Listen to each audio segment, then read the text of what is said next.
Hey, what's going on, everybody? I'm Jonathan, I'm Justin. and this is Two J's, One one pod. Pod. So, Jonathan, what do you want to talk about? Well, to keep with our theme of the season, 90s, Mm-hmm. and it's spooky season, It so I'd is. like to slam those two together again. And I'm thinking we cover 90s infamous events such as murders, serial killers, maybe some Slashings. slashings, maybe some dismemberments of your member. Mm-hmm. Uh, and I know we have That's not a club I want to be a member I of. do not want to be a member of the Dismemberment Club. Mm-mm. But I know we both have a few crime events, infamous moments. I think we're both staying away from kind of the ones that everybody knows a lot of for the So most part. no white vans. It's a white Bronco, Okay, yeah, it was a white white Bronco. Bronco, You know what? OJ. If the glove doesn't acquit, you fuck that up, didn't I? No, that's all right. If the glove don't fit, you must acquit. If the glove doesn't fit, you must acquit. But before we get into all that, Let's have it fine the first time. it's been a little bit since we've recorded. It has. So what have you been up to lately? Not a whole lot. Just it's spooky season, so I've been watching the horror movies. I've been doing my research for the episode, and yeah. You learn anything new while you're out there researching for this, or just kind of things you already knew but wanted to freshen up on? No. No, I wouldn't say nothing really new. Um, I'm pretty well versed in most of this. I did find another little detail that I overlooked in my first story that I find interesting, so we'll cover We'll that. get to that. Yeah. Uh, And there's also something else I wanted to talk to you about right here, and I completely forgot what it was. well, any you've been watching a lot of horror movies, scary movies. Mm-hmm. Anything really good you haven't seen before? It's new, or anything terrible that you haven't seen before? No, Any no, recommendations? no. I think I mentioned the Terrifier last episode. I'm still going to go watch the third one here in theaters soon. So All right. Uh, I watched The Intruders, which that's from 2015. That was pretty decent. You can check that one out. check that one out. I Mm-hmm. watched The Great Bear Scare Yeah. from the 1980s. Never heard of You it. should check that one out. The Great Bear Scare. The Great Bear Scare. It's about Teddy Bear Okay. and Monster Mountain, All right. and it's a children's. It's from the 80s. It's terrible, but it's one of my favorite Halloween. I watch it every year. And then I watched the newest Jeepers Creepers, whatever it was. Reborn or whatever. Yeah, and it was really cheesy. And I like I'm not a big horror movie guy, but I love the first two movies. Jeepers, creepers. Where'd you get those beepers? That song's not in the movie at all. I know. Why? Because it's a song called Jeepers Creepers. Why not play it? And But it's not actually, in the new movie. no. Oh, you mean the? I was about to say it is in the It's first in the movie. first two movies. Yeah. It's not in that Reborn movie. Mm, I 'cause- I would not recommend that movie to anybody. okay, so don't. So I mean, it came out in 2017, right? Yeah, it's recent. So for horror fans who have not watched the new Jeepers Creepers, there's probably a reason for that. Same reason I haven't watched Because it it's yet. terrible. Probably, yeah. We were just surfing the other day and couldn't find. I wanted to Mhm. watch The Omen. I made the same mistake with the new Children of the Corn. You know, I gave it the benefit of the doubt. I really wanted it to be good, but it's really not that great. No, piggyback on that. The original one doesn't hold up as well as I wanted it to. I know. I mean, I go back and look at it too, but it is what it is. I mean, I'll still watch it because it's one of those classics, but it's not as good as I remembered it to Yeah. be. I mean, anything else? Just getting ready for Halloween, right? Yeah, You got your costume? I do. So this is probably gonna go live about the week of Halloween. Mhm. What are you going as? So originally, I was going as kind of a dapper steampunk character, right? So I had my little top hat with my goggles on top and my little trench coat and my cane and all that. Yeah, that sounds pretty I'm like, awesome. you know what?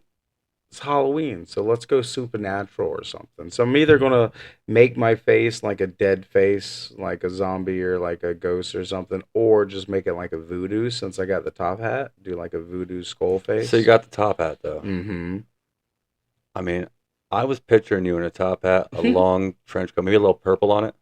Little, Yeah, I wanted purple. The ones I got, I didn't end up with anything that had purple. So To give you an idea of what I wanted originally was a mix between Willy Wonka and the guy from Panic at a Disco. Brendan Urie, the lead singer. Yeah, it was a mix between those two. And I got something kind of close at Spirit Halloween, but it was too jokery. It was too, it looked too much like a clown. So I ended up just kind of, I bought a hat and then kind of pieced together the rest of the costume. Well, that's a little cooler than what I'm doing. So I have a kid, Hmm. unlike you. So every year since he's been born, we've kind of done these. We've all matched, Yeah, last theme. year you did Pokemon. Was that last year? Last year was Pokemon. I was Ash. My Yeah. my wife has red hair, so Hmm. Misty perfect, You and killed it with Ash, by the way. Jones went as Pikachu. I was a good Ash. Yeah, and he's a cute little Pikachu. Year before, Baby Shark. So I was Daddy Shark. Mommy was Mommy Shark. Jones was Baby Shark. And the year before that was my favorite. I was Luigi. Jones was Mario, and Emily was once again with the red hair. Wasn't Princess Peach. She was the other one, Princess Daisy. Yeah, Daisy. And that was Luigi's girl, so that worked out Mhm. good. But this year we were doing Despicable Me. So Jones is Oh. a minion. Emily's going as what is her name, Lucy Wilde, Mhm. and I'm going as Gru. You know, it's funny because somebody at work mentioned dressing up as Despicable Me, and they're like, "Oh yeah, that's so like nobody would think." I'm like, "Actually, yes, somebody's already thought about it. I already know somebody who's dressing up as that. So yeah, you're Well, the new wrong." movie came out this year, Right? so Exactly. So I don't know why you wouldn't think of that, but no. whatever. And I was just going to shave my head, but I'm not Hmm. allowed to. So I have a little thing that I have Did to you wear. notice I shaved my beard? I did it. I noticed you're like kind of So I messed mutton up. I chops. messed. So here's the thing. They were going to be beautiful mutton chops because this side looked beautiful. However, I didn't have the mutton chop idea until after I was already shaving these sideburns. So I got halfway through it and I was like, ah, shit, that would have been a great idea. That's usually what happens to me when I'm trying to shape it up. Like, it looked, the one side would have been You perfect should for have just what I left was one trying to side do. It's, and went half redneck, half not redneck. There was your Halloween costume. So that's one of the things I was going to ask you about. Like, is it savable for the costume's sake, or just go ahead and get rid of them? No, just keeping the long ones, all right. The one critique, because I got to say I sound already bad, know one's they're uneven but your because mustache is uneven too. uh, It's longer on one side than the other, and it's so thin. Some of the side, it almost looks like a Hitler stash. so yeah, so I tried to make it thin on purpose, but the issue is the hairs towards the end are lighter than the hairs in the middle. You don't have a good stash. So yeah, it does look a little, but you know what? I'm just going with the period thing. So it's not gonna be. It's gonna be fine. So just a little advice: when you get your razor, use some of them all have that one blade on the back of them now, Hmm. and just a little bit here, and just touch it so you start to feel it a little bit, and it will thin out really nice. Mine doesn't have the back razor. Just then go to Walmart and get a Harry's razor. Harry's razors, great Yeah. razors, cheap, 5 blades. I had Seriously. Harry's forever, and then I got to the point I couldn't find the replacement blades one time, so I had to jump ship. Uh-huh. Yeah. Well, this has been a great segment for once. We had a lot to talk about. Usually we're kind of boring, but I think we're gonna bang this out a little bit. We're gonna kind of go back and forth between the two of us. Justin has his couple stories. Mhm. I have a few. Uh, Depending on how it goes, we might lean heavy on Justin this episode. This is his expertise. What, heavy? Well, you are. You're not. Actually, for the audience, a year ago I would have made that joke.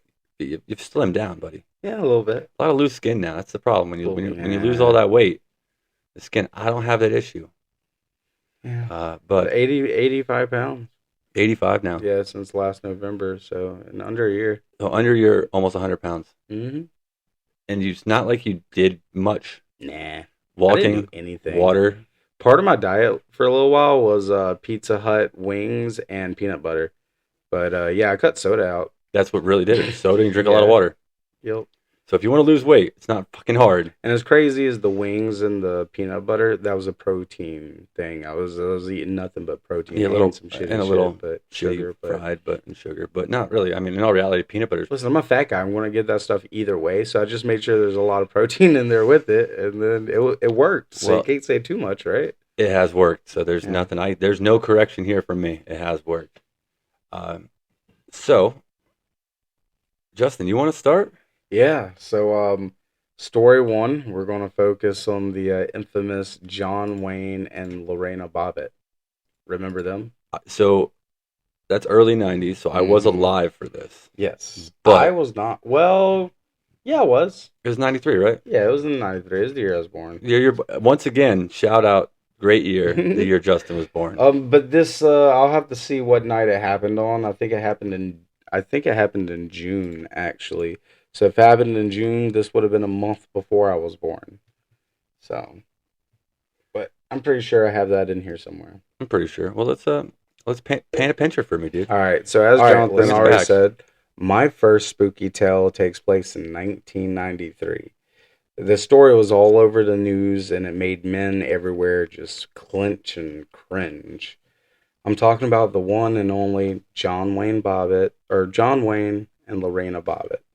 Do you remember who they are, Jonathan?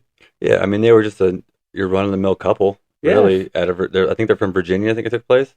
well, yeah, for the most part. I didn't even look up what state it happened in, to be honest with you. I had Florida in my head. It sounds like a Florida story, to be It does honest sound with like the you. Florida man, but no.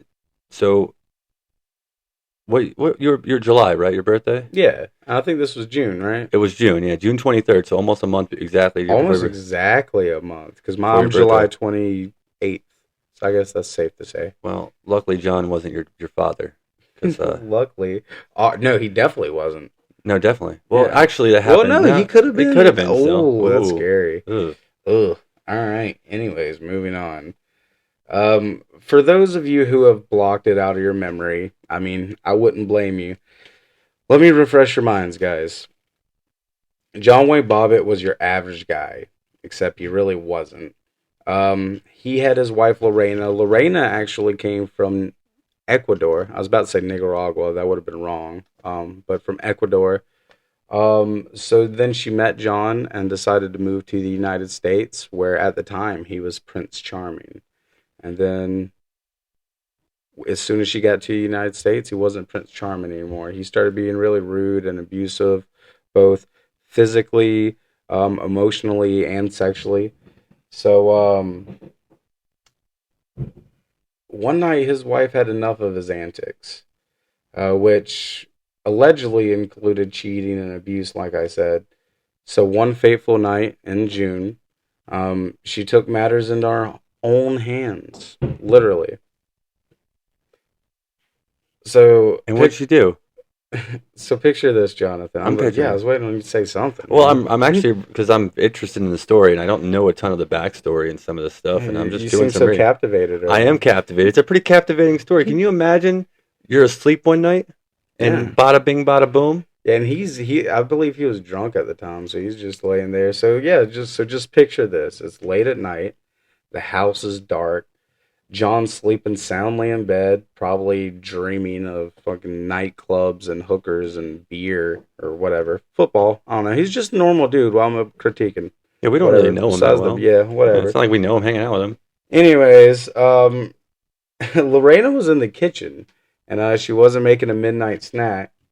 She was grabbing a knife and she heads towards the bedroom and in one swift motion she cuts off his you know what, man. His penis. His penis. We can say penis. We can say penis? We can say penis. She cut off his dick, guys. I know. And what? So she cut off his dick, and then what'd she do with it? Alright, so now here's where it gets even crazier and creepier, right?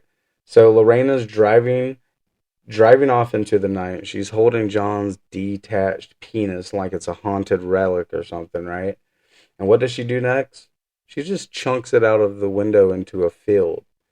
Uh, just picture some farmer waking up the next day like, who left this in my haystack?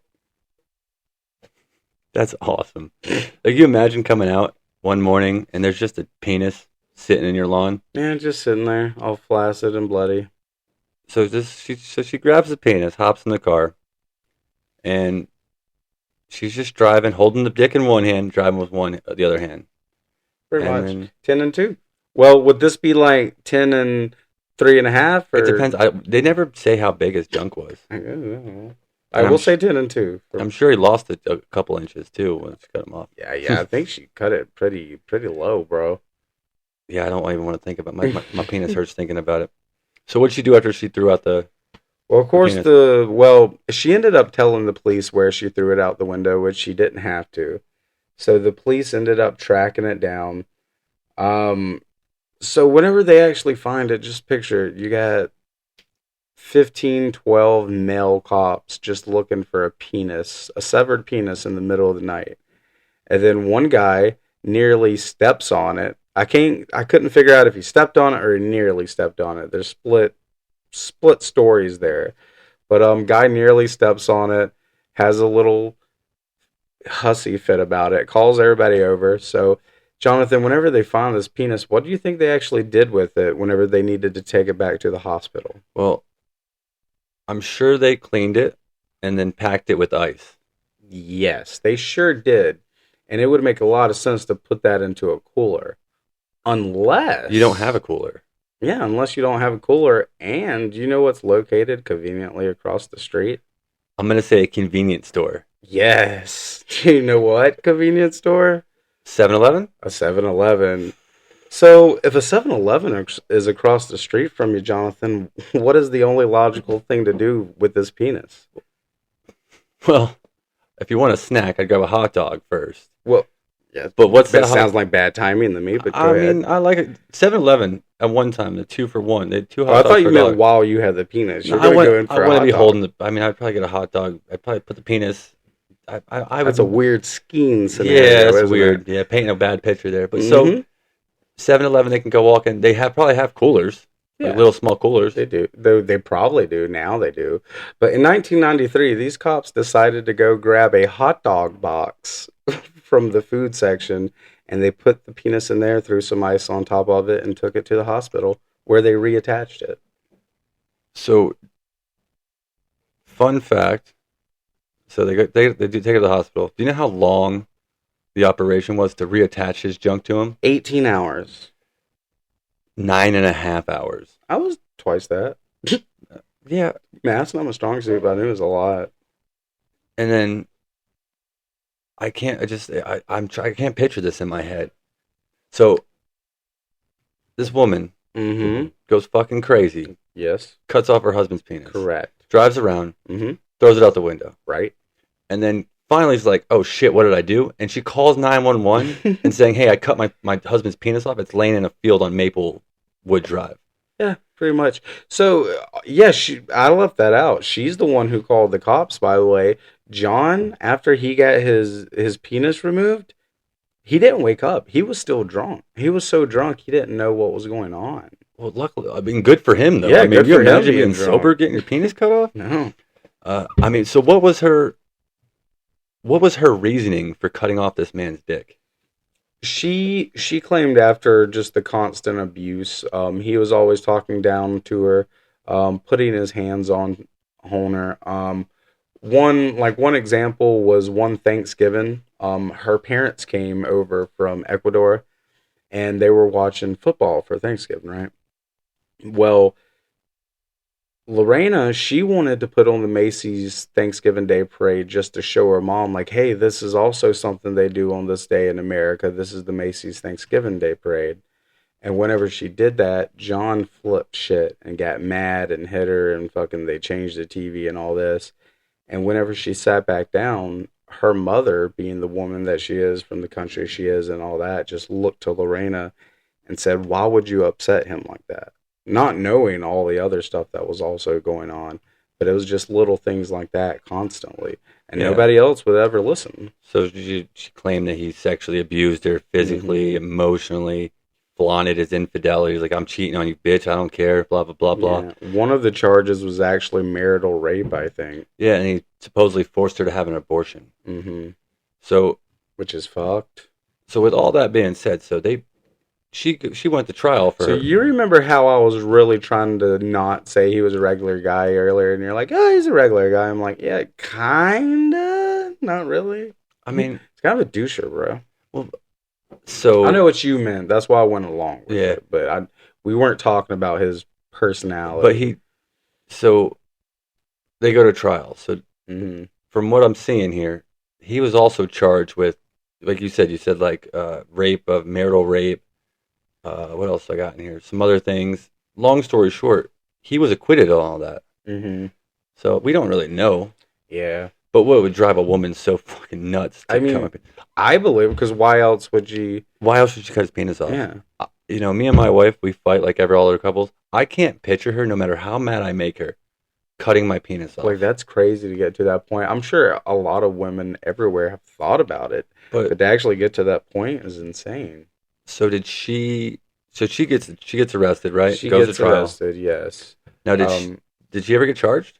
I thought you were looking that up for us, buddy. She did get charged. No, she. So here's the thing. So I can't remember. It was because she was claiming self defense or something like So that. But I can't remember if they found her guilty or not. so she claimed self defense. So her lawyer, her defense attorney, Hmm. claimed self defense because of all the abuse Yeah, I'm pretty and sure she's and still. temporary insanity. Yeah. I mean, The way I remember, I think she she got charged, and maybe there's like a little uproar about it afterwards. Is that what happened? no. No, she From didn't what get I see here, charged. no, she never was charged. Good, good Uh, for her. No, not good for her because now everybody's going to try it. Bad, bad. No, you cannot do that, ladies. so after little after things, so they stayed married Yeah. and she didn't file for divorce till 95. Do you know what's even crazier than that? Do you know that Mister Dismemberment over here became a porn star? Yeah, he starred in 2 films. Now I hate to say it, I have to see them because I want to see what this penis looks like. Have you read the names of the porns yet? Those are even No, better. All right, I so just saw he was. his Oh, first one is named John Wayne Bobbitt Uncut. That's my favorite part, Uncut. And then the second movie is Frankenpenis. also known as John Wayne Bobbitt's Frankenpenis. So Yeah, it's funny you mentioned that. I just got to that on my little reading John here. Wayne Bobbitt's Frankenpenis, and then yeah, the first one was John Wayne Bobbitt Uncut, which I thought was funny too. Revealed that. Oh, so he definitely was a piece of shit. Yeah, So after all this, it was found that he did have a son that was born in '92 to some woman in Niagara Falls, New York. hmm I mean, It was a former exotic dancer. just look at his mugshot, dude. He looks like a piece of shit. But let's be real. While the story sounds almost like a plot from a dark horror comedy, there's a lot of deep, unsettling tensions behind it. Lorena had been enduring for years, or no, Lorena had been enduring years of Lorena had been enduring years of abuse. This was her breaking point. So it's not just a horror story about midnight slashings, but also what happens when people or persons are pushed to their limit. It's cool. Yeah. I mean, I can't. It's still hard for me to fathom. I guess crazy shit happens all the time. But I mean, this Bobbitt dude made some money because of it. Yeah. As much as it's crazy to see, I mean, made an appearance on WWF back in Yeah. '98. Insane. I mean, there was T-shirts, advertising. Howard Stern had him as a guest, Yeah. fundraising $250,000. To get him a penis enlargement. Yes, I mean, this dude turned a chopped off penis and infidelity and being a piece of shit into pretty cool. I'm not saying this guy's a good guy by any means, but way to take some lemons and make fucking lemonade. Yeah. So Uh, there you have it, folks. The story of the Bobbits, a tale that makes guys shudder and women wonder just how far they'd have to be pushed before they got to that point. well, thank Cue you. the eerie music. That was great. Thank you. I enjoyed that. Thank you. We're gonna take a brief pause and we'll Yes. get back to recording. It's time to eat some tacos. Yes, I heard your wife yelling for dinner. Me too. So, Jonathan, now that we got that out of the way, what's your first story? So after our little pause and eating some tacos and some quesadillas, I feel pretty good now. Great. My quesadilla was great, by the way. They were delicious. Mhm. Shout out, greatest wife ever. Just Mhm. shouting her out right now. She She makes again. good white people tacos. I mean, she makes really good white, and she's like super white. Yeah. She's like still picking the potatoes from Ireland white, just without the accent, just No, super she's white. she's got that super southern accent. Yeah, she got that Charleston twang for sure. Definitely has that Charleston, Mhm. Mount Pleasant, Low Country twang. Mhm. You know her mama talks like this. So, first story, wonderful, very known. Everybody knows about the Bobbit. Of course. My first story is going to be a little different. All right, let me sit back. Sitting back, relax, you ready? I'm ready, bro. Ooh, and I don't know anything, by the way, going into this blind. So I picked out three stories, see if we can get to them, and we'll But I think the first one I'm going to start is with an unsolved serial killer. Have you ever heard of the I-70 killer? It sounds familiar. I think I may have listened to a podcast where they were talking about it, but I don't remember a whole lot of the details. So catch me up on it, man. So a serial killer is believed to be responsible for 9 murders near Interstate 70 in the Midwest.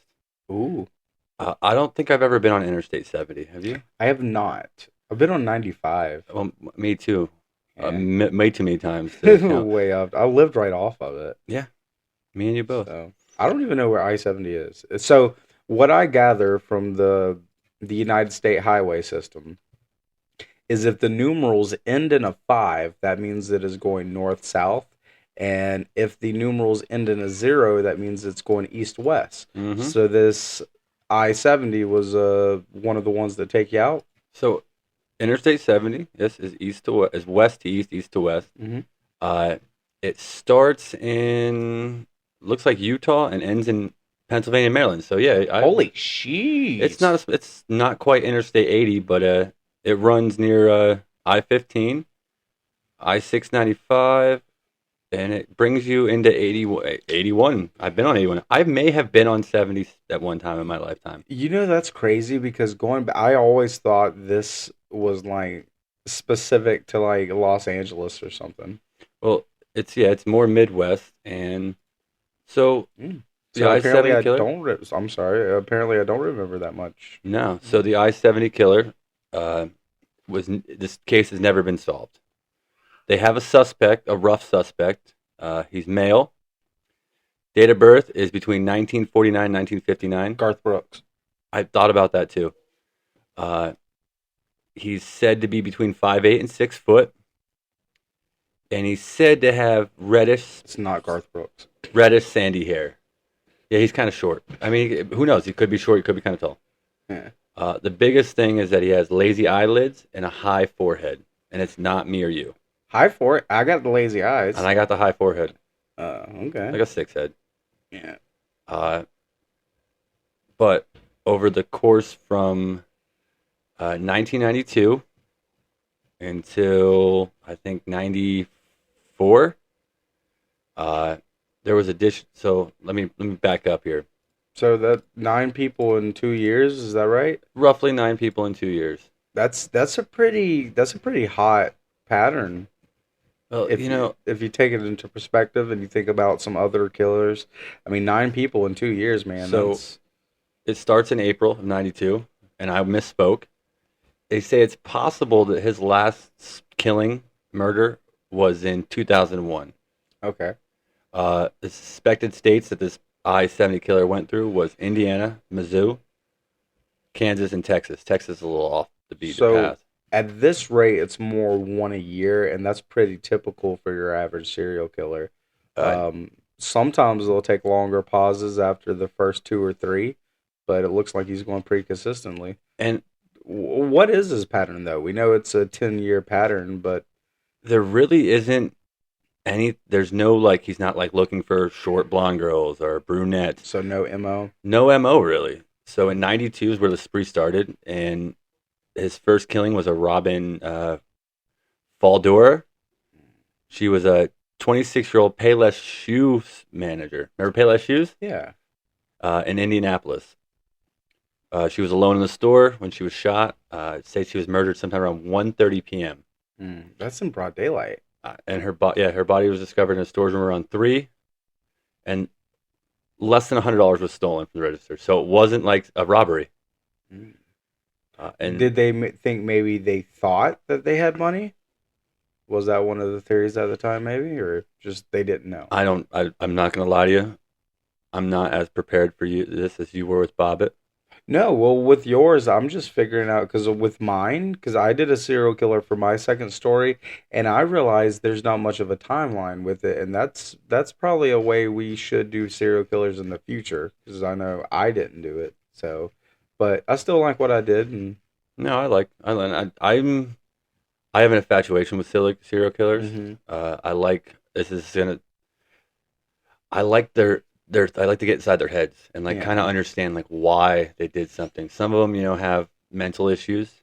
Some, I think, for the most, they all have mental issues, but some are, normal guys. I mean, for the most part, Jeffrey Dahmer was not a normal, by any means, a normal human being, but his once again, I never expected that out of this guy. well, that's why I was asking you about the killing patterns because killing patterns and the cool off periods in between, that tells you a lot about the psychology of the killer themselves. So backtracking here. Hmm So this is why I should do research, but I didn't do a Yeah. lot of research. This guy, it kind of like it was cool. I didn't know there was so many. There's like 350 unsolved serial killers out there. Yeah. It's pretty crazy. And this one kind of common. It was in the 90s, things like that. But And so he, practically every state has one, by the way. yes, his so he did kind of have an MO. So his victims were usually young, petite brunette women. It's funny I said the brunette thing earlier. But he did. One of the victims is perhaps a man, but he believed that the killer may have suspected it was a woman. That's what it Mm, is. interesting. He usually attacked specialty stores and were only usually robbed small amounts of cash. So like 100, $200 there. Didn't really take much. Uh, it I looks, wonder if he thought he was throwing people off like it was a robbery, or did he like he was that petty just to take just a little bit of cash? yeah, you think if he was trying to set it up like it was a robbery, he would have taken more Yeah. cash. So in 92, we have one, two, three, four, five, six murders. In '92. 92 alone, six murders. Holy, cool! There is no cooling off period. He's a No, I maniac. mean between April and May. Like this is like he went on a rampage kind of. Think about it. Like that's kind of Yeah, a couple day, a month spree. that's savage, man. There's Uh, no cool off. He's on it.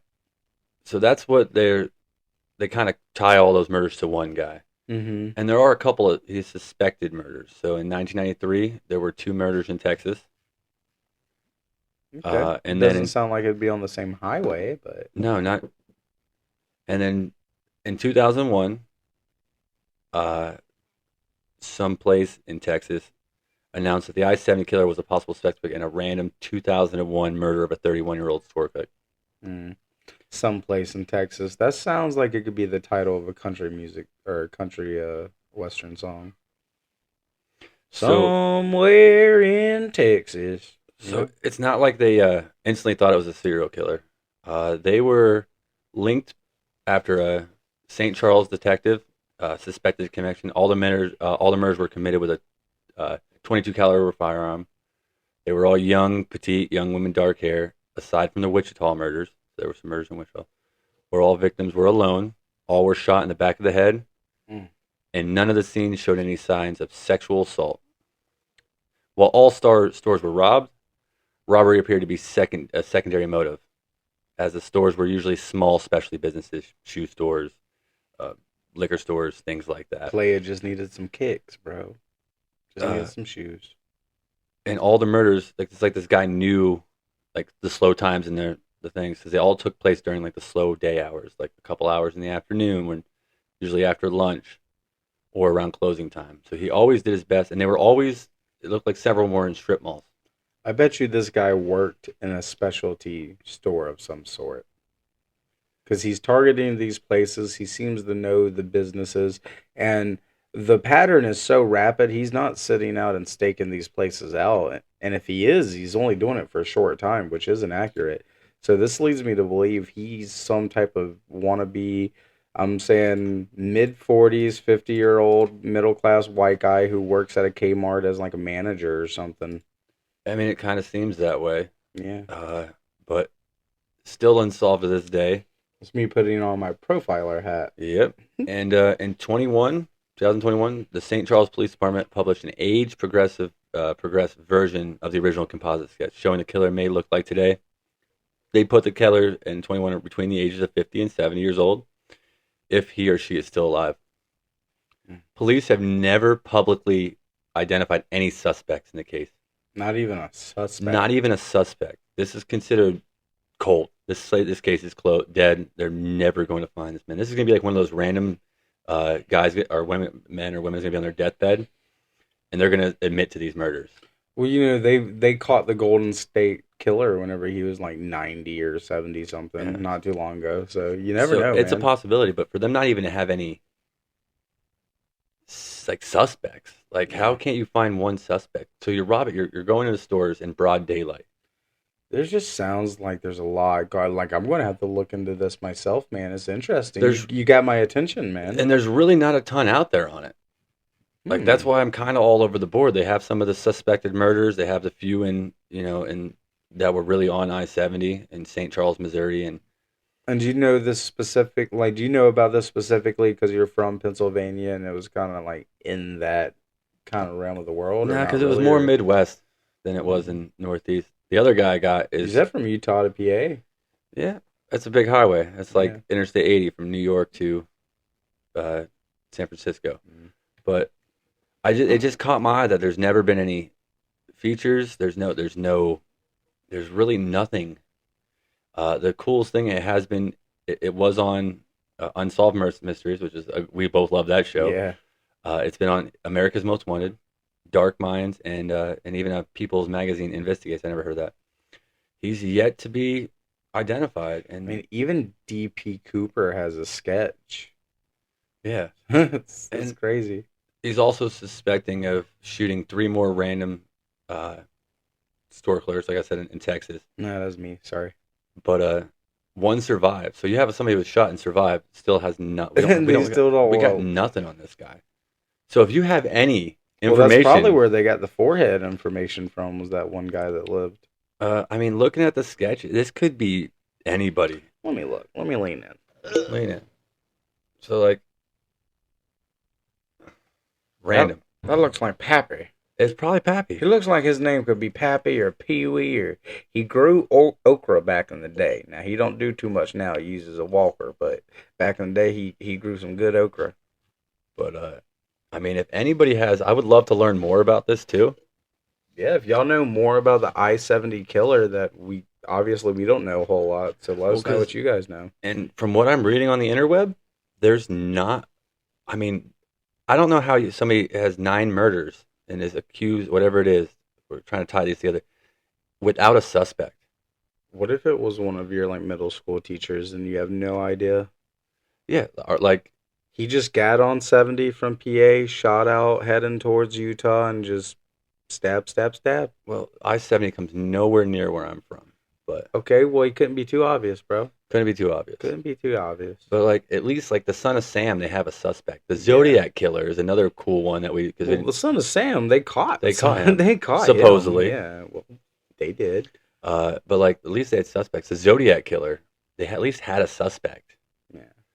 I mean, that's another unsolved one. That one took place over years. Great movie, by the way. Suspense, Zodiac. But Gyllenhaal's in that, right? Yeah. You know, he's in some weird ones. You ever see that one with he's a photographer? Yeah, you know, Gyllenhaal's not one of my favorite actors, but he is in some like Nietzsche good stuff.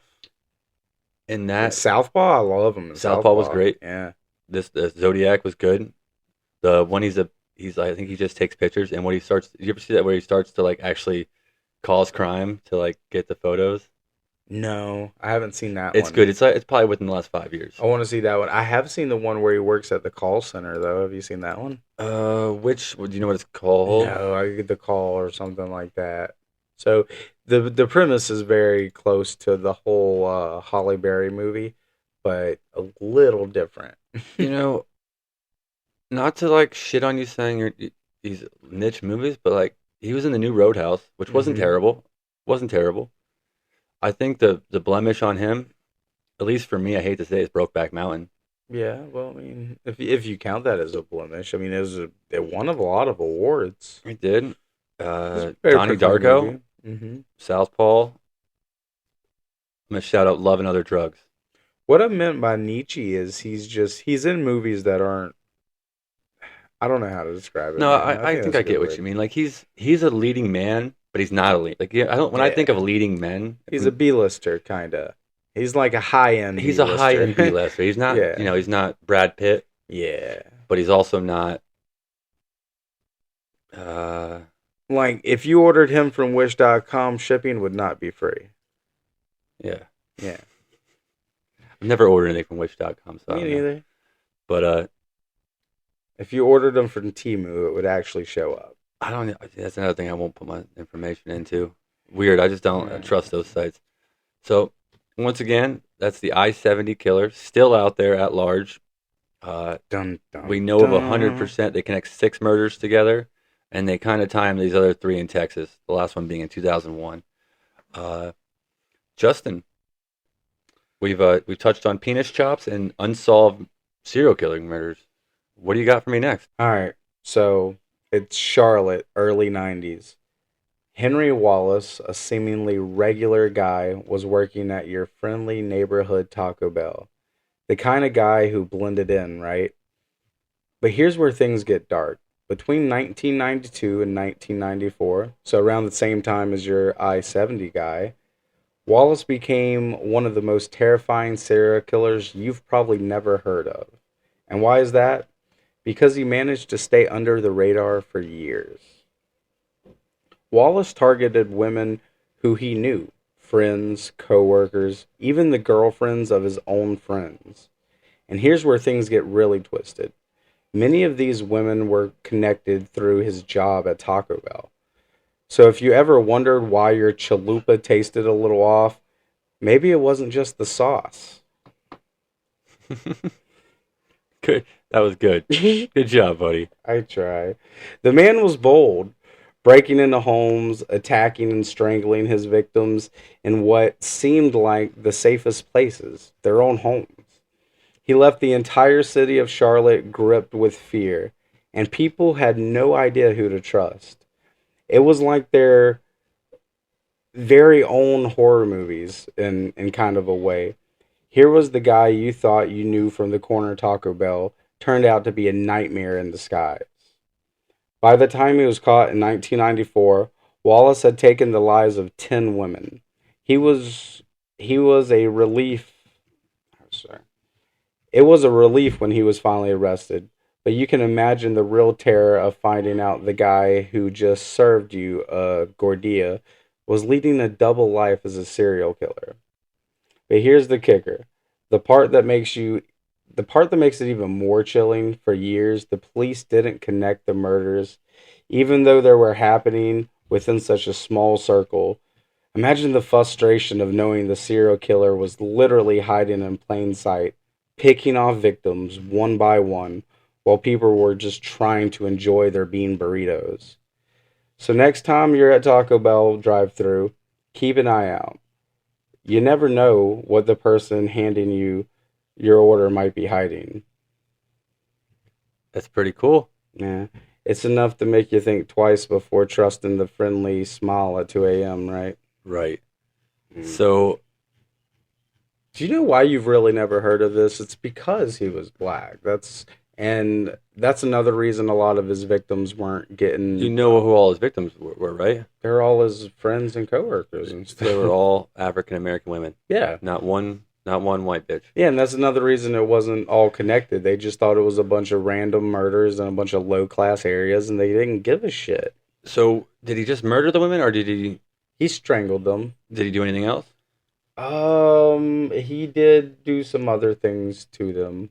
Um, I think it depended on who it was, also, right? So Because he started changing up his MO towards the end of it and doing things a little different to throw people off, or he was just evolving one of the two. But I mean, so what I'm seeing here, hey, I brought this. I wanted to tell stories, and you bring in all the analytical yeah, great stuff. So story. you go ahead and feed us some knowledge nuggets, buddy. So he has confessed to 11 murders, Oh, with his first one being in Barnwell, his hometown. yeah.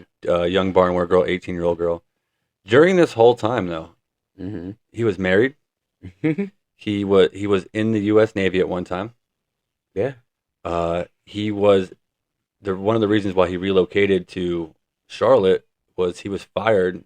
He was, I think, a uh, he worked at like a factory. He was yeah. He was fired as a chemical. He was working for he was a chemical operator for some Sands Duke Chemical Co. Mm-hmm. Uh, but pre him being going as murdering, he was already kind of a criminal. He was charged with breaking and entering, burglary, second degree burglary. He spent 2 years in prison or 2 years on probation. Uh, the biggest thing, I guess, during that his 2 years in it was early, this is early '80s. So this doesn't fall in the '90s. He Mm-hmm. never would show up to his mandatory probation meetings. Uh, I mean, this dude was kind of a kind of a life criminal, Yeah. and then eventually got sick of petty burglaries and started raping and murdering his friends' wives, co-workers. Yeah. Like, So as on paper, it looks normal, just a regular petty criminal. You see a little bit of something there, but in this area in Charlotte in the late '90s, a guy with a rap sheet, that was normal. There, that yeah. wasn't suspicious. You didn't think he's gonna murder her because he has a rap sheet. Not in that area. I mean, he blended in, man. Like you said, he had a wife. He is working at Taco Bell. He's living a normal life. So, fun fact: on February 4th, 1994, Wallace was arrested for shoplifting, but the police did not make a connection between him and the murders because there was nothing to make a connection with. Well, whenever I arrest a shoplifter, I always point them towards being a serial killer. You know, reading the way he did some of his victims, raped, strangled this Miss Jumper, 21-year-old college student from Columbia, South Carolina, his Hmm. sister's friend. Yeah. Then set her body on fire to cover the crime. A few days after the murder, Wallace and his sisters went to the funeral home and gave their condolences. Like he Hmm. personally went there and tried to console. Yeah. It looked like he was just And some of these women were older, some were younger. It just didn't really matter who they were. But the fact that these were all people he knew, like friends, girlfriends of friends, like former girlfriends, it's, I don't know where his mindset was. It's crazy. so. I mean, this man, a month after he burnt that body, raped his sister's friend. He went to the apartment of some 20-year-old, another college student, and a friend of his from Taco Bell. He raped her and sometimes later strangled and stabbed her in front of her oldest son. Yeah, and he was only like 3 at the time. And I was like, at first, I was like, well, that's pretty young. He doesn't remember that. But then I was like, you know what? That's the same age as your son, Jonathan. And I was like, he's definitely old enough to recognize what would be Jones would happening. be a And gangster about it, yeah. but I mean, my point is, like, your son he has such cognitive skills at that age. That kid definitely probably understood what was And going on, that kid may unfortunately. be pretty messed up. I Probably, mean, yeah. like I like to get into the minds of these guys who snap. Hmm. What it to go from a petty thug who just like did some burglaries to become all of a sudden transform into this strangling rapist murder. Hmm. Like what?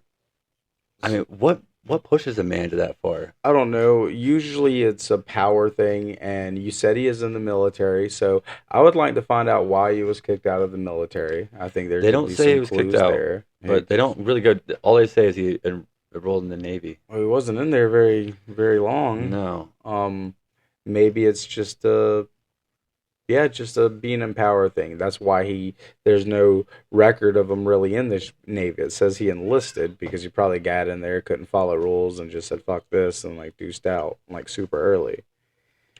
And then like so so he's managing a Taco Bell. This chick doesn't want him to mop the floor. He's like, "Oh, bitch, you don't want to mop my floor? I got you." And then boom, that's how it so happens. he kind of gets made fun of a lot. He Reading should this from have. a lot of these. So there's an FBI serial killer profiler. Exact words were, if he elected to become a serial killer, he was going about it all the wrong way. Mr. Wallace always seemed to take one step forward and two steps back. He would take items and put them in a stove to destroy them by burning them, but then forget to turn the stove on. Nice. Uh, What an idiot. They say That's something I would do. they said he suffered from mental illness. Oh, Uh, I didn't read that.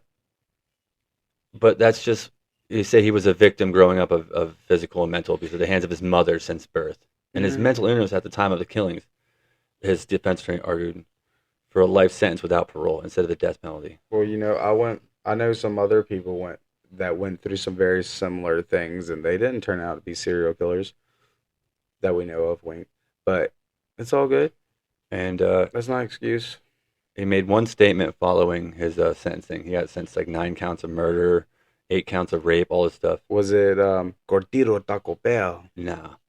He said, none of these women, none of your daughters, mothers, sisters, or family members in any way deserve what they got. They did nothing to me that warranted their death. So this dude can't claim mental distress. He just was an asshole. Yeah, sounds like it, man. That's I see your eyes widening. You got something else on it? Let's just go, because this is interesting. This is kind of, I like this. This is kind of interesting. So in 1998, Wallace married a former prison nurse while on a prison nurse while on death row. Nice. The, What's the the ceremony took place next to the state's execution chamber. like why? Fairy tales in people's heads, right? Yeah, and then since 1997, he's appealed his overturn. Uh, they upheld the sentence in 2000, 2001, and in 2002 they rejected his latest appeal was overturned, and he's convicted to death. So I don't think he's been put to death yet, though. It doesn't sound like it from the verbiage you're using. So yeah, I'll have to look in that, see when when we're gonna put him down. Yeah, because it doesn't have a death date. So Taco Bell Strangler still alive, guys. Still alive, and he is currently awaiting execution at Central Prison in Raleigh, North Carolina. That's a long time to be on death row, though. That's like 30 years. I mean, that's usually how it works in some states. Ugh. If this was Texas, he's Yeah, dead. he'd be He was gone dead 25 years ago. Dude, he wouldn't even we wouldn't have made it out of the 90s. And if it would have been South Carolina, he'd probably be dead too. But because majority of his murders happen in North Carolina where he's tried, that state's kind of flippy. Because do you know how fast they put Pee Wee Gaskins down? Like, dude, they put him down as soon as he got in the jail, essentially. South Carolina I didn't play with him. feel like I'm going down a rabbit hole here, but do you know that when he was in high school, he was elected to student council Mm-hmm. and was also a cheerleader. What? Okay, so looking at the pictures, that makes sense. I mean, if you take some of the weight away, because he is a big dude whenever I seen him. But that bald head says cheerleader. Uh, yeah, I mean it's cool. Bald head and dimples, cheerleader all day. I mean Barnwell's like right up the street, isn't it? Yeah, well, it's closer to where I grew up. It's a little further away from here, but where I grew up is like 45 minutes up the road. So it's you know where Hampton is, right? It's Yeah, up on the other side of Hampton, yeah. up north. Uh, but that's awesome, and that was pretty cool. I mean, that was one of the more interesting stories I think because you have because they caught him, you can really dive into his mind and find out like why he did what he did. And I mean, we really don't know why. I mean, Yeah. but it was pretty cool. Yeah, and I really just wanted to pretty much get the story out there in a way that really paints a good picture for guys.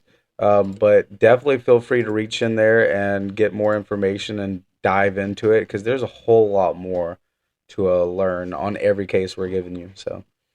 I mean, that was a cool one.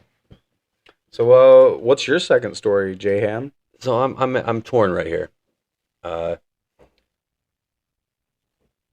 because it's kind of close to home, and we talked about it earlier. I kind of like the I-95 killer,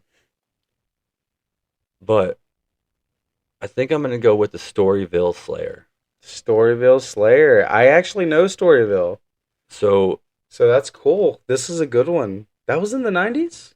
yeah, 91 to 96. Nice. That's I don't want to give anything away asking if it's the same story, but is it the one with the letters? So he was the Storyville killer Slayer, also known as the New Orleans serial killer. All right, we're talking about something different. Yeah. Different.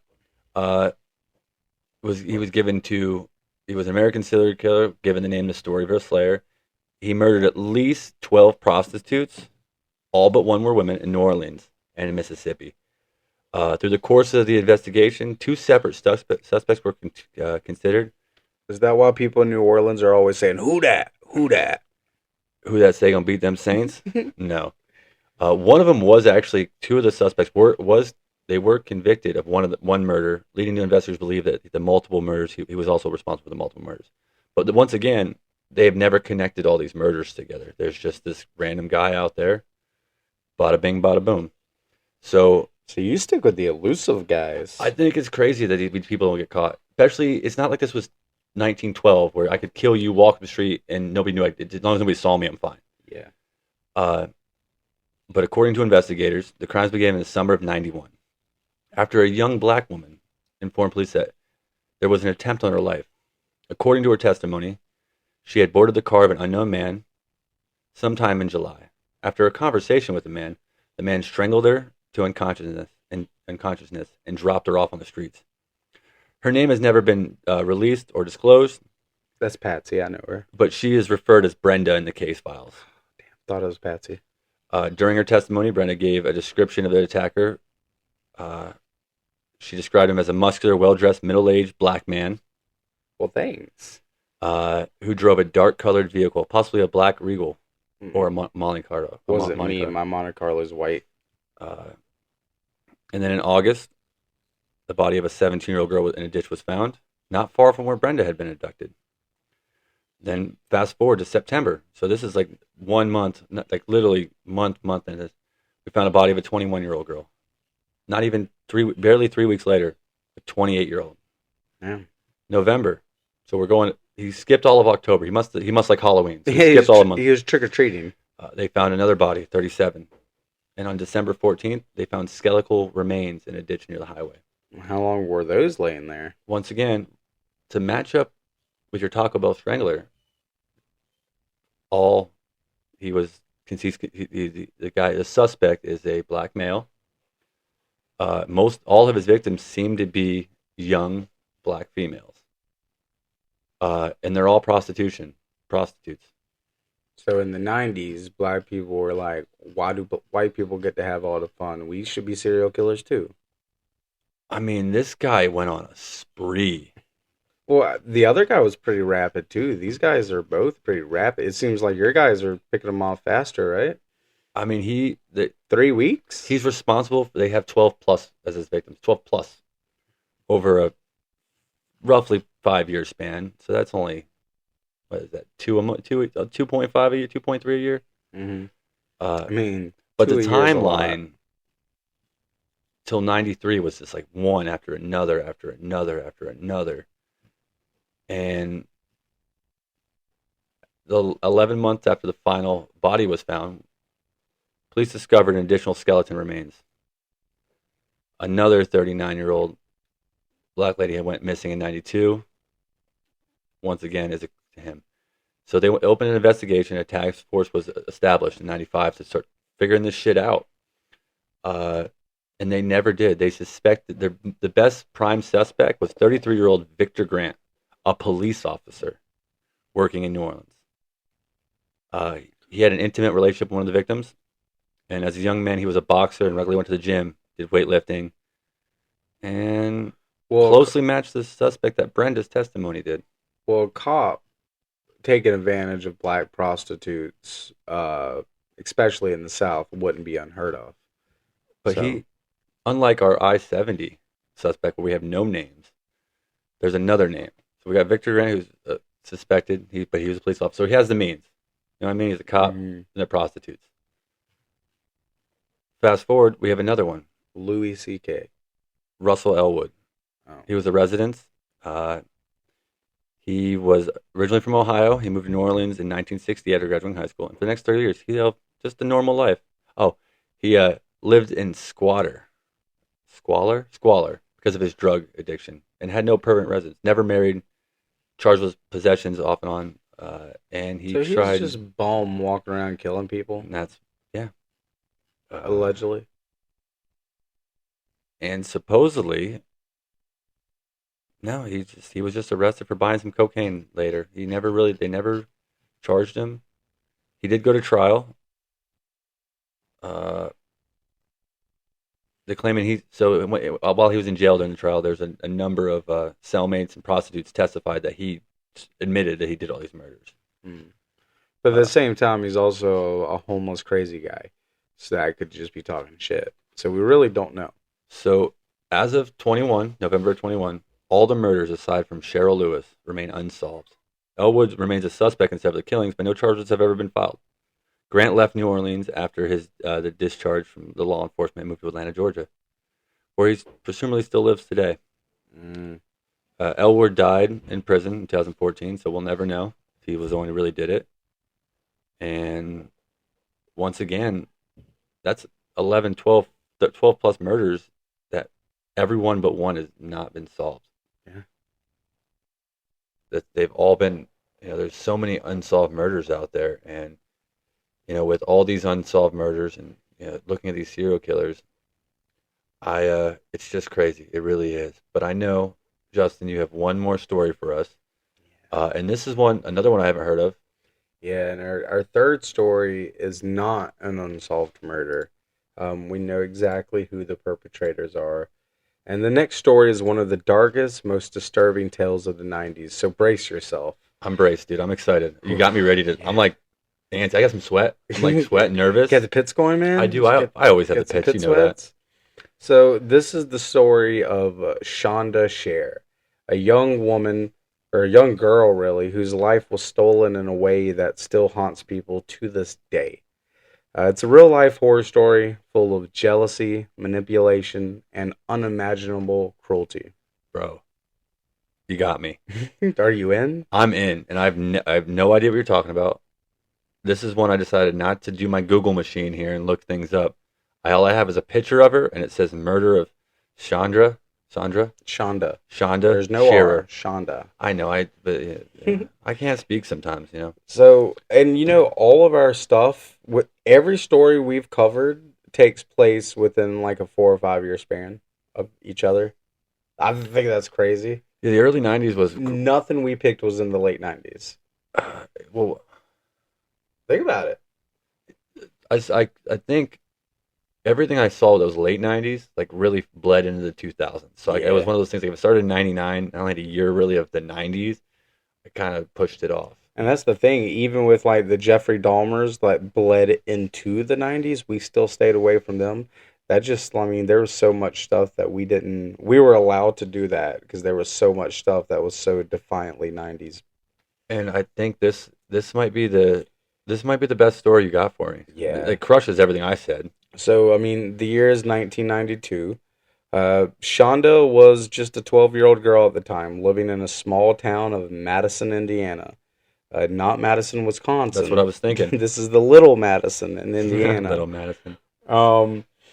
She was just like every other middle school girl, hanging out with her friends, figuring out who she was, and what little did she know, her life was about to intersect with a twisted and dangerous group of girls. This sounds like a movie. You're right. It could have made a movie, but it would have been a movie that would have been hard to watch. You see, Sandra had been involved with a love triangle of sorts with this girl named Amanda, who had a on again, off again relationship with a teenager named Melinda Lovelace. Ironic name, by the way. And no, she's not related to your. No, that's just Jordan Love, right? It's not Jordan Lovelace. Mm-mm. Well, Melinda, she wasn't handling their breakup very well because they had just broken up at the time. In fact, she was obsessed with Amanda, and she was consumed by rage. And she found out that Shonda was the new girlfriend of Amanda, and that's where things got really terrifying. One day in January, Melinda, along with 3 friends, Lori Tackett, Hope Rippey, and Tony Lawrence, decided to teach Shonda a lesson. This wasn't teenage drama. Oh no. This was premeditated attack of pure evil. They lured Shonda out of her home, telling her that Amanda wanted to see her. But once they were in her clutches, things quickly spiraled out of control. What followed was nothing short of torture. The four girls beat, humiliated Shonda before driving her to a remote location. That's where the real nightmare began. They set Shonda's body on fire while she was still alive. The details of the crime are so gruesome, it's hard to even believe it actually happened. What's even more chilling is these girls were all teenagers. They took a young life with cold blooded precision and then went to go on to have breakfast at McDonald's like it was just any other day. The next morning, Shonda's charred body was found by a couple of men driving through the countryside. They thought they were seeing a burnt like mannequin or something. Because who could imagine something so horrifying, right? Just a body charred up on the side of the road. You don't think that, right? These No. girls were obviously quickly arrested. And in a rare turn of events, they confessed to everything. Melinda Lovelace, the ringleader, she was sentenced to 60 years in prison. The other two received smaller sentences, though Tony Lawrence, who had played a lesser role in the crime, was released early. Um, in one of those stories that oh, another thing I forgot. So this Lovelace is still in prison, right? The girl or the mom of the girl who was murdered actually donated money and paid for a dog to get sent to the prison for this Loveless girl to train. So the mother of the victim paid for this girl's dog in prison. Like it's kind of wild. But this is one of those stories that stick with you and it serves as a haunting reminder just how dark human nature can get, especially when jealousy and rage take over. Shonda Shear's murder wasn't just a crime, it was an act of unimaginable cruelty that shattered an entire community. So, as we share these spooky tales, let's not forget that very real horror. So, as we share these spooky tales, let's not forget the very real horror behind them. Sometimes the most terrifying monsters aren't lurking in the shadows, they're people you may know, maybe even people you trust. And that, my friends, that's the scariest part. So, couple of questions. Yeah. So, she's the girl's 12 years old, Correct. and these are all 15 to 17-year-olds. Yeah. How is that crossing paths? So they all went to school together. So, once again, I'm assuming high school was probably like 6th grade to 12th grade then, Yeah. instead of having two separate, I'm like a middle sure, I'm school and assuming you have like a junior high and all that stuff. And I'm not sure how they met up, but I do know that they were all pretty torn up girls, as far as their, besides Shonda, which is the sad part, but all of them came from pretty rough backgrounds.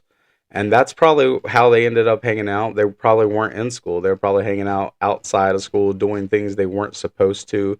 And that's kind of how they came about. Because you just had a bunch of girls wanting to be rebels and outcasts and do things differently, and boy, did they. yeah, this is it's kind of grip. This one I'm in. Like I'm reading Yeah. all this stuff about And it. Melinda, she showed no remorse at the time either. I guess she went through a lot of abuse and stuff growing up by I think her stepdad at the time. So it just really made her very, very coarse and dark. So I And know you kind of went into this, uh, but it yeah, man. So seems I told my story. You go ahead and feed into it. Go so ahead. the Knowledge nuggets, my so guy. pre-abduction. Hmm. January. This is January 10th, 1992. I'm about to turn 3 in about 2 weeks after this. It's crazy. Uh, so they borrowed some clothes. Blah blah blah blah. They got all together. They got a knife. They said they were gonna scare her with it. Hmm. Uh, they were teenage girls talking shit. Essentially, yes. So they drove to the girls to Jeffersonville, where Chandra stayed with her father on weekends, and stopping on McDonald's pre too. Hmm. And what they did whenever they got there, her dad was still up, and she didn't really want to go, but she was like, "All right, well, if I'll go, but you have to wait until my dad falls asleep." So that's where they drove back to McDonald's. ate some food, Yeah, and then they went back to she pick her was. up. So they, you know where they were going to pick, where they told they were going, right? I can't remember. The witch's castle. That's right. Okay, I do They remember the were going to witches. Have see you some. have you looked up the pictures of the witches' castle No, yet? but I'm looking. They were going to see Haverin. Was that the girl they were? Whoever it was who was waiting for them at Witch's It should Castle. have been Amanda.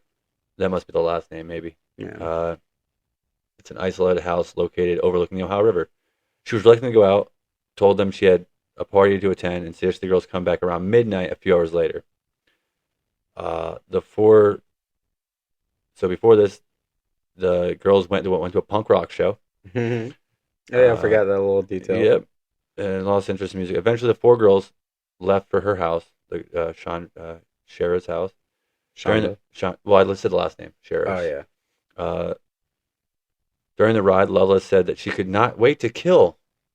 However, Loveless also said she just intended to use the knife to frighten her. When they arrived at her house about 12:30, Lawrence had one of the girls, I guess Lawrence, they used the last Lori. name, Yeah. refused to go get her. So Tackett, one of the girls, went in with Rippy to the door instead. Loveless hid underneath a blanket in the backseat of the car with the knife. Mm-hmm. So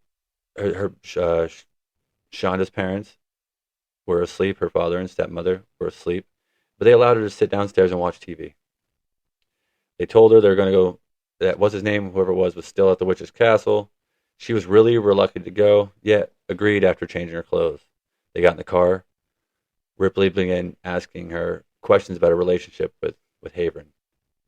All of a sudden, Lovelace springs out, puts a knife to her neck, and begins interrogating her about her sexual relationships.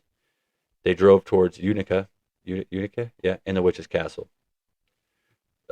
Back at the local language for the house, 9 witches, townspeople burn them, blah, blah, blah, blah.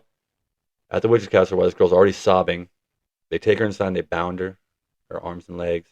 They taunt her, saying she had pretty hair and wondered how pretty she would look if they cut it all off. I think this was a movie. I mean, maybe, man. I mean, so yeah, they did that. They ended up stabbing her, and whenever they thought she was dead, they ended up putting her back in the trunk. They went back to one of the girls' houses. I don't remember which one it was, but then one of them said, "Oh my God, I can hear her. She's still alive." So they went back out to the car, stabbed her repeatedly again, then get back in the car, and that's where they drove off to the countryside and then set her body on fire. Yeah, and then they got scared. I think they hit her with like a tire iron or something too. I might have left that out, but So they began taking off her rings and handing them to the girls. At some point, they took off her Mickey Mouse watch and danced to the tune it played. They further taunted her, claiming the witch's castle was filled with human remains and hers would be next, to frighten her.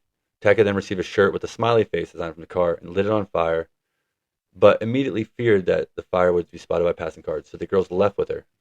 And then during the car ride, she continued to beg them to take her back home. Eventually, they became lost, and they stopped at a gas station where they walked in and asked for directions while she was covered up in a blanket. mm, Then they called a boy that she knew in Knoxville, Louisville. They chatted to ease her worries, not to hmm mention, but did not mention her abduction. They returned the car, became lost again, pulled another gas station. A couple of boys talked to them, got back in the car, leaving, arriving at the edge. And then they led into a dark building off a logger road, and they started. That's where they Loveless beat her with her fist. Next, repeatedly slammed her face against her knee. They cut her mouth on her own braces. They slashed her throat, but the knife was too dull. mm. Then she came back. They strangled her with a rope, placed her in the trunk of the car, and told the other two girls she was dead. But they weren't dead. You're right. They just drove around. They went and got drinks, cleaned themselves up. When they heard her scream in the trunk, went out with a paring knife and stabbed her several more times. Yeah, it's After rough she stuff, washed dude. again, they ended up taking her. They drove, blah, blah, blah, crying and noise. So she's still alive during all Like I this. said, man, it really is a true life horror film. This next time, they beat her with a tire iron. You're right. Claiming she felt her head cave in, one of the girls said. So one of my My heart's racing, bro. so Ash and Elena, my podcast Morbid, they cover this. I don't know if it's a one part or a two episode, But if you guys are listening to this and you want to listen to like a really well done like go listen. In depth. Yeah, if you want the in-depth version, go listen to Ash and Elena Morbid podcast. They cover it beautifully. They really do. And so the way I wrote this up, I didn't know how much time we were going to have, and I knew we were doing multiple episodes. I just really wanted to get the story out there. Um, it's hard, man. Some of those little details are really good. That's why I think whenever we're doing these true crime episodes, it's really hard not to focus on one case at a time, man. It was hard fitting Yeah, multiple trying to throw cases a in. bunch in here. Cause like, do you see like you're giving really good details that I thought I had to leave out because we I didn't have mean, time, you know? and at the end they buried her alive. She wasn't dead when they buried her. Mm. Like it just out of everything. This one really. Yeah, I mean, I saved the darkest for last. I told you right off the rip, this was one of the darkest, most twisted stories from the '90s, and I meant it. I mean, this story's tragic. And none of them are in jail anymore. They've all Yeah, been released from prison. even the dog one, Yeah, Loveless. so they all. Loveless was still in jail in 2021, right? Nope, Loveless was released in 2019. Oh, okay. So I She mean, was around paroled in that time. Kentucky. Mm. The other one was paroled in 18. Another one was 2006, and the other one was 2002. So she seems to have like completely changed, but I mean, it's hard to tell. But I mean, also the age they were at the time. I mean, just the human mind's a complicated thing, man. So there's been a bunch of books. The reason I remember this story is because of a Law and Order episode, SVU, called Mean in the 5th season. Oh, It's based on it. It was a Lifetime series covered in two things called Killer Kids. I think this is really one of the cornerstones whenever we think of those chilling kid stories from the early '90s and 2000s, like the Slender Man girls and all that. Like this is one of the flagship stories right here. And if you guys are interested in hearing more about the 90s, and so there's a Discovery series out there called The 90s, The Deadliest Decade, and it has a lot more on this, a lot more on other things, and it's a pretty cool series. Kind of wish I would have watched it before we did this. It's not too late, man. You can always go educate yourself. Oh, I'm going to. So, Knowledge is power. I mean, that's what we picked. I mean, there's so many we could have chose. I mean, there's a lot of cool things. Not, I hate to say cool things. A lot of infamous events that happened in the '90s, and a lot of unsolved mysteries. A lot of crazy teenage girls murdering other girls. Like that's at the end of the day, if you're into this kind of stuff, the '90s is a pretty cool place to look. I feel like each decade has its niche when it comes to it, Mm-hmm. but I don't think pre '90s you're not hearing. I don't think you're hearing about teenage girls murdering a 12-year-old. Not just murdering her. It wasn't just like an accidental shot, like a gun, or No, they murdered they the fuck out of beat her her. half to death, tortured her. Made fun of her. I mean, they looked at her and said, "You're not so hot now, are I you?" mean, they cut her hair off. Like they set her on fire. They buried her. They beat her. They stabbed her. Like this isn't what normal people do. And the fact that these were kids doing this to another kid it doesn't seem like real life. It seems like a movie script. So, usually, this is where I would ask you. One of us would have a game ready. Yeah. I know we weren't super prepared for that, Mm-mm. but this is your thing. So I think I have something, Okay. and it's So I know you've been on the trip. I like that. I'll get it next episode. yeah. We'll switch it up a little bit, and I want to give you rank these serial killers without knowing who comes next. Okay.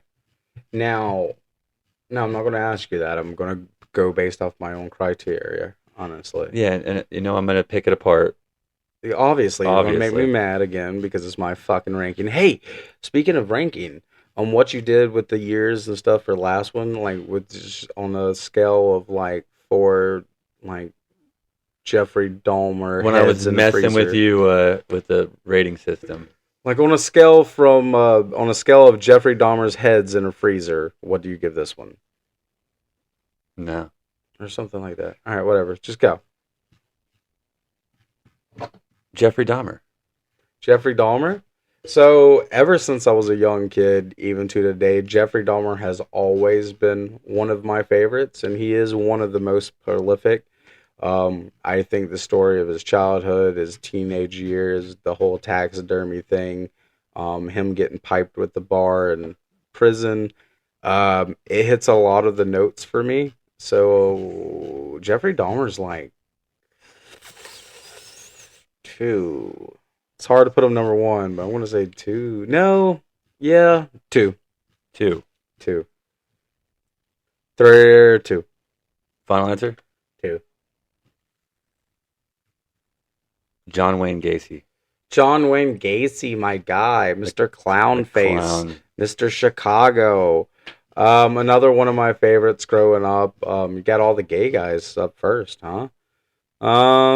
He's gonna be tucked. He's gonna be nuzzled right behind Jeffrey, which he would love that. We're gonna put him in the third spot. No, we'll go for John Wayne Gacy. 4. Yeah. Let's go a little old school. H.H. Holmes. H.H. Holmes? Do you know about H.H. Yeah. Holmes? So, dude, he built a fucking hotel. A murder hotel, He built bro. a murder hotel, man. We'll give him because I don't know who else is on the list, and there's a lot not known about H.H. Holmes. As cool as his story is, I mean, that mother. he was a con man. He made a murder hotel. Yeah. Not only didn't he make two, because I think one burnt down, and then he made another one in a different city, dude. It was just the one. Oh, but anyways, yeah, he's three. So this is where He should really go four, but I'm putting him three because I like the story. I'm going to question you a little bit. Mm-hmm. So out of all the serial killers so far we've named, the man's responsible up to 200 deaths. 200. Well, yeah, but I mean, yes. Whenever you hear numbers like that, like, can you confirm all of them, blah, blah, blah, it's also from a time period where it could be... 27 is what it's confirmed at. Right. What he admitted to. And his hotel, his 3-4 building was known as the Murder Castle. So, I mean, if we're going off stats alone and, like, practicality and all that, he's number one. But for me, I'm placing him number three because you might say somebody else that's better in my opinion, and maybe somebody I like better. So far we got number 2. We got Dahmer, we got Holmes, and Gacy in that 2, order. 3, 5 4. and 1. You got your bookends. God, I hate that. It always happens that way. Yeah, because I think I'm gonna fuck you a little bit. Let's go with my favorite. You ready? Yeah. Ted Bundy. Ted Bundy.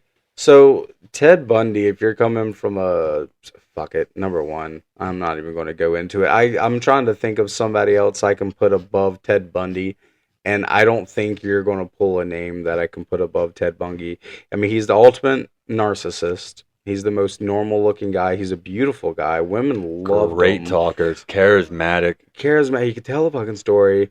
He made you love him, and he never made you suspect him. And all of the typical serial killer little trademarks that we joke about whenever we're making serial killer jokes, like, hey, I bet you he don't have no door handles in his car.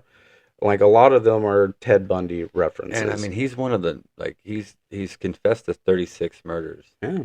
And Zac Efron played him in a movie. I know, and that made people like him, which is crazy. Zac Efron, talented actor. Ted Bundy was in the Iron Claw. Iron Claw also. I already like Efron. I'm a High School Musical kid, but yeah, Ted Bundy number one.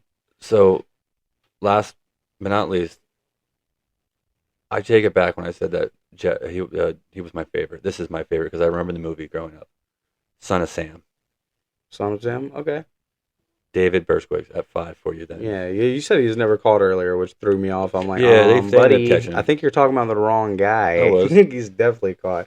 So yeah, David Berkowitz was I feel good about him being at 5 with everybody else on the list. He is one of my favorite stories because dude is a fucking lunatic, dude. He talked to the moon and dogs. The dog instructed him to commit murders. Yes. A demon-possessed Labrador retriever named Harvey. You can't make this up. He later retracted that he was, he He Yeah. admitted it, but then he retracted it. Listen, the reason why I don't like David Berkowitz is because there's nothing special about him. He's just some normal guy from like New York, and he tries to act crazy and tries to act like a big serial killer. And he's an idiot. He's a lunatic. He's not even smart. He's an idiot. So He was definitely an idiot. he's number 5 for me for sure. That's my So David Berkowitz that was impersonation. terrible. Hey, you never even heard him talk. I mean, I know how he talked in the movie. It really wasn't him. Exactly. There you go. So number 1 was. We Ted Bundy, Number 2 was. Jeffrey Dahmer, Number 3 was. H. Holmes, Number 4 was. John Wayne Gacy, And number 5, the infamous Son of Sam. Son of Sam, David Berkowitz. So I think I'd only switch 4 and 5. 4 and 5. So you would switch H. Holmes and Berkowitz. No, 4 and 5. Berkowitz and That is. Gacy. Oh, I You put forgot Holmes at Gacy was. And I think Holmes at 3 is a good. Like I think that's a good. You got like like the most two famous. I would say they're if you pulp culture and like you think of famous. Mm-hmm. If I say serial killer, I think Jeffrey Dahmer or Ted Bundy is the first thing that pops to people's minds. And then I think H. Holmes isn't one. No, So we know who not. he is But the reason he's 3 is because I know him, And and I know what him he too. did is kind of crazy. But I mean, do you know my favorite? One of my favorite serial killers, and the weirdest. He's probably not my favorite, but one of the best stories wasn't even on your list. You didn't even put Albert Fish up there. Oh. That's fine. or Richard Ramirez. All of these people, by the way, Albert Fish. So Morbid does a 4-part episode on Albert Fish. Like they really knocked the whole the serial killer ones out of the park. So I gotta say, I found a top 15 list and he wasn't on it. Which one? Your Albert Fish? Yeah. Look him up then. Jack the Ripper's on there. H. Holmes. They did like a 5-parter on Ripper. Bella Guinness. That never heard of him. That's a girl, woman.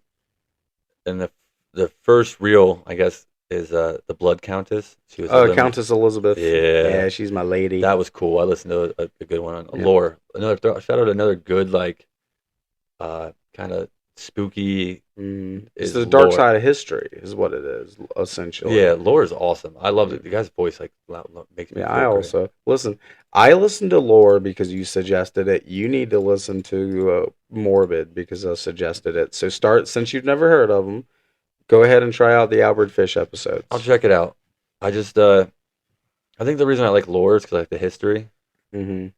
And Morbid just scares me because it's morbid. Well, if it makes you, the girls who are talking to you about the morbid stuff, they sound like they're drinking pumpkin spice lattes. So it might not scare you too much. It won't scare me too much. So overall, the 90s, the deadliest decade. Yeah.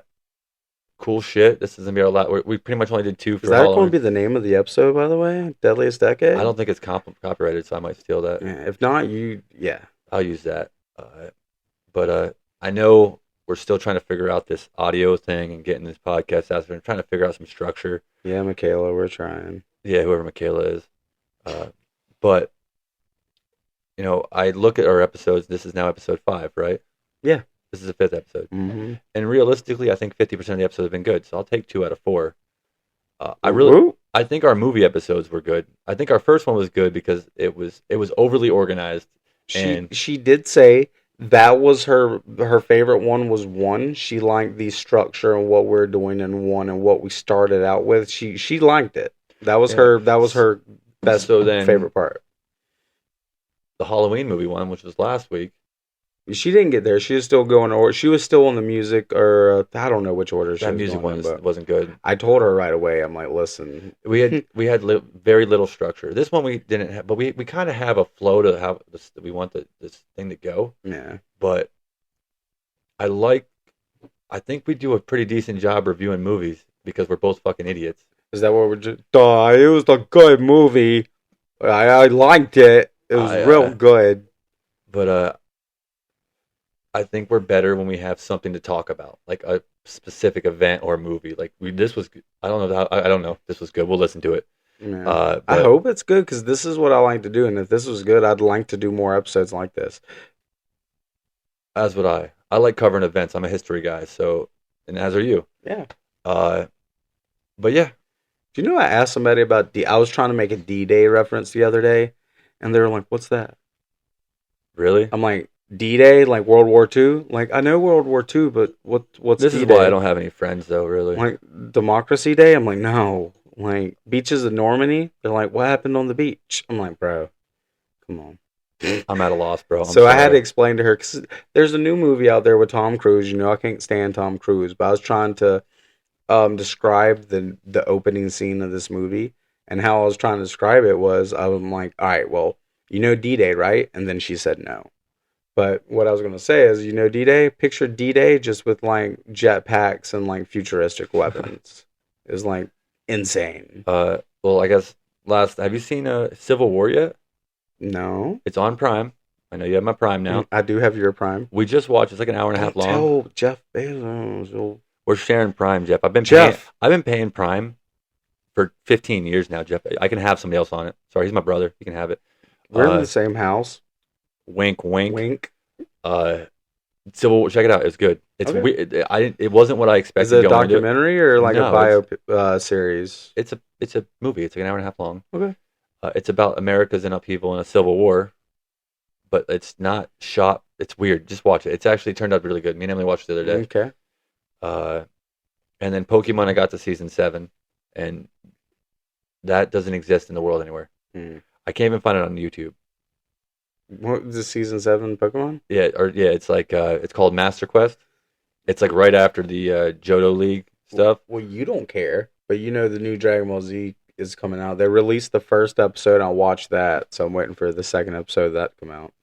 And just if you're into video games, they just released Silent Hill 2 remake. Just came out. I hear it's fucking awesome if you like horror games. I'm not a Silent Hill guy, but I hear it's great. I Uh, like the movie. Let me ask everybody a question. Do we is it better when we just banter? If anybody can give me any feedback on this, should we? I know we want to do a podcast about something, but I think me and Justin are better at just talking. When you say banter, I think of batter, like pancakes. Pancakes. Mm, Like when we just start talking about shit. Let me mhm. know. I maybe we can do like a kind of get more organized on one episode. We'll cover a topic, and maybe another episode we just like shoot the shit. I think Mhm. we have a lot to say. I think people, you know what, we have some we've had some listens, and I don't know. Let me know. But once again, thank you for listening. I'm Jonathan, I'm Justin. and that was Two J's, one One pod. Pod. All right, get this.